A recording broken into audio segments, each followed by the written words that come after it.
May alok na tulong ang Department of Trade and Industry o DTI sa mga negosyong naapektuhan ng bagyo, partikular na para sa micro, small and medium enterprises o MSMEs. Sa pamamagitan ito ng Small Business Corporation na may 2 billion pesos na halaga ng pondo para sa enterprise rehabilitation financing. Ayon kay Trade Acting Secretary Cristina Roque, maaaring mag-loan ang mga negosyante ng 150 hanggang 300,000 pesos na may 0% interest rate sa unang taon ng pagbabayad.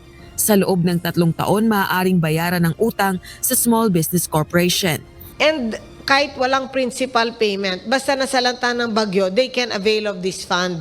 So, sa mga yung mga negosyo na naapektuhan o mga negosyante na nag-aalala, please avail of this fund.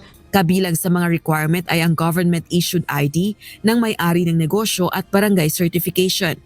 Bisitahin ang sbcorp.gov.ph para sa iba pang detalye.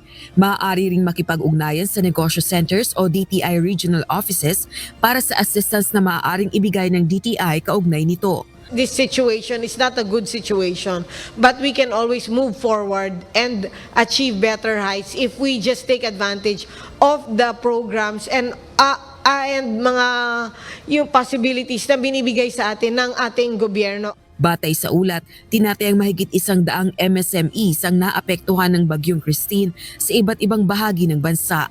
Rosa Licoz, UNTV News and Rescue. Diyos ang aming sandigan, serbisyo publiko ang aming pinahahalagahan.